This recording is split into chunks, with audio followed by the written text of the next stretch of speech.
আব্বুকে আজকে বলবো যে আমাকে এবার ট্রাক্টর চালাতে দিতে। প্রথমবার চালাবো ট্রাক্টর।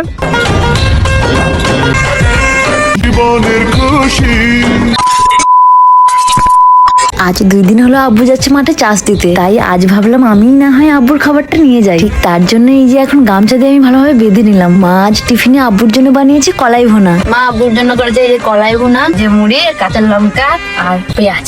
প্রথমবার আমি যাচ্ছি আব্বুকে খাবার দিতে। আব্বুকে আজকে বলবো যে আমাকে এবার ট্রাক্টর চালাতে দিতে। দেখবো আব্বু আমাকে দেয় নাকি। আসলে আমার অনেক দিনেরই ইচ্ছা আমি ট্রাক্টর আর লরি চালাবো, কিন্তু সেরকম ভাবে কোনোদিন সুযোগ পাইনি। আর সত্যি কথা বলতে আমি বাইক ছাড়া 4 চাকা বা 6 চাকা কোনোটাই চালাতে পারতাম না। এখন আমাদের ওই যে ছোট্ট কারটা চালিয়ে চালিয়ে একটু একটু শিখেছি আর কি। সে যাই হোক, আমাদের বাড়ি থেকে মাঠটা একটুখানি কাছেই ছিল, তাই ভাবলাম এটুকু যাবো যখন হেঁটে হেঁটেই চলে যাই। এর আগেও আমি খাবার নিয়ে এরকম ভাবে মাঠে গেছি, তবে তখন আমি অনেক ছোট ছিলাম। আব্বুদের সঙ্গে তখন গরুর গাড়ি নিয়ে ধান বোয়াতে যেতাম। এখন ট্রাক্টর হয়ে গেছে, ধান কাটার মেশিনও হয়ে গেছে, তাই এখন আর সেরকম কেউই মনে হয় না যে গরুর গাড়ি করে ধান বোয়াই বলে। যাই হোক, আমাদের বাড়ি থেকে প্রায় 5 থেকে 6 মিনিট হেঁটে তারপর আমি আব্বুকে অনেক দূর থেকে দেখতে পাই। না মানে আব্বুকে না, ট্রাক্টরটাকে। আমার আব্বু অবশ্য বেশিরভাগ সময় লরিই চালাই, তবে এখন লরিগুলো ঠিকঠাক ভাবে লোড হচ্ছে না, তাই আব্বু ভেবেছে বেকার বাড়িতে বসে না থেকে এই যে ট্রাক্টর চালিয়ে চাষ করা অনেক ভালো। একজন ড্রাইভারের কাছে আমার মনে হয় এর থেকে ভালো কাজ আর কিছু হতে পারে না। আব্বুকে আমি বলেছিলাম একদিন যে আব্বু, তুমি তো অনেক বছরই গাড়ি চালালে, এবার না হয় তুমি বাড়িতে একটুখানি রেস্ট করো, তোমার মেয়ে কোনো রকম ভাবে সংসারটা সামলে নেবে।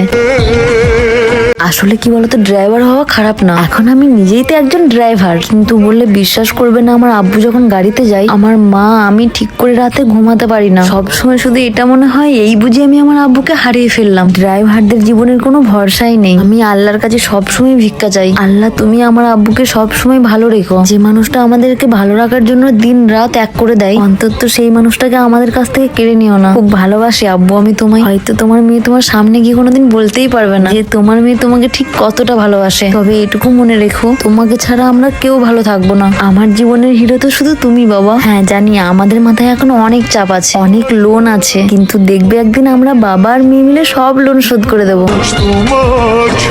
আর তারপরে এই যে ঠিক এমন ভাবেই একসঙ্গে সবাই সুখে সংসার করব। তোমার সব কষ্ট সব চাপ আমি ভাগ করে নেবো বাবা। তোমার ছেলে কি করবে আমি জানি না, তবে তোমার মেয়ে সারা জীবন তোমার পাশে থাকবে।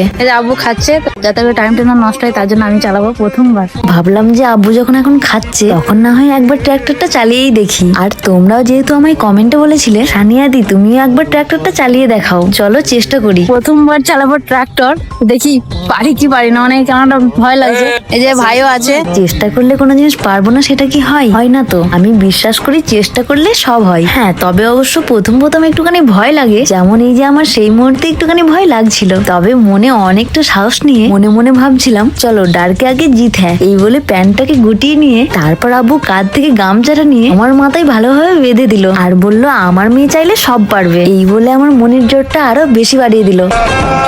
প্রত্যেকটা ঘরে যদি এরকম বাবা মা থাকতো, তাহলে আমার মনে হয় আজ প্রতিটা মেয়েই জীবনে কিছু না কিছু তো করতে পারতোই।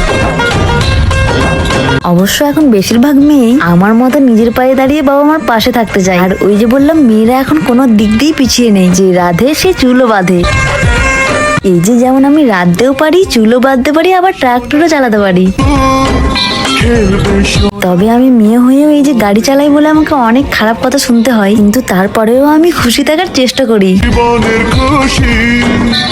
আচ্ছা আমি একটা কথা এখনো বুঝতে পারি না, আমার ভিডিও বা আমার ব্লগ কি এতটাই খারাপ, নাকি আমি মেয়ে হয়ে জন্ম নিয়েছি এটাই আমার ভুল?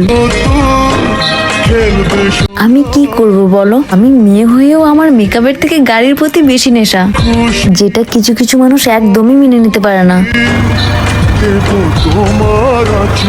তবে আমাকে যেমন অনেক মানুষ পছন্দ করে না, আবার ঠিক তেমনই অনেকেই আছে যে মানুষগুলো আমাকে অনেক বেশি ভালোবাসে। যাই হোক, আমার অনেক দিনের মনের ইচ্ছা আজকে পূরণ হলো। সত্যি আমি আজ আবারও গর্ব করে বলতে পারি আমি অনেক লাকি যে আমি আমার বাবার মতো একজন সাধারণ মধ্যবিত্ত বাড়িতে জন্ম নিয়েছি। তো যাই হোক, আব্বুকে খাবারটা দিয়ে চলে আসলাম, এবার আমি বাড়িতে যাবো, দিয়ে খাবো। আজকে আমাদের কলেজে সোশ্যাল আছে, আমাকে যেতে হবে, অনেক লেট হয়ে গেল, তবুও যেতে হবে। আয় আয় আয়। ভাইকে বলছি ভাই আমার আব্বুর সঙ্গে খেতে লেগে গেছে। আমি ভাইকে বলছি দেখ খাওয়া দাওয়া এখন ছাড়, তাড়াতাড়ি চ সোজালে যেতে হবে। কার চালাতে পারছে মানে সব পারবে।